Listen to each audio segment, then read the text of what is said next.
Do you know you can actually provide answer to this WASSCE 2024 September edition question in just a minute?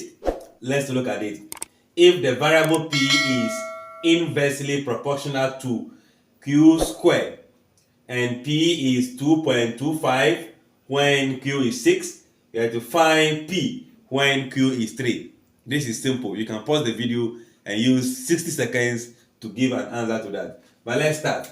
If p is varying inversely, that is 1 out of what? Q squared. You know, the constant of proportionality can be changed to an equation as p equals to k times the whole of this. And the k will multiply the 1 to give us k over q squared. But our attention is to find the constant of proportionality. So we can cross multiply. So k will become p times what? Q squared.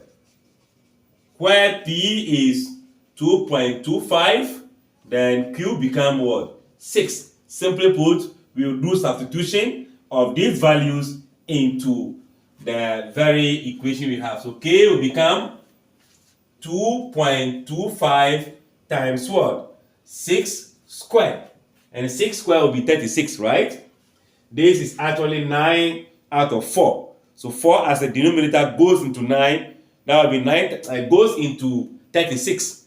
That will be 9 times. So 9 times 9 will be giving rise to 81. So that means the relation becomes p equals to k, which is 81 divided by what? Q squared. That's the relation between p and what? Q. So now to find p,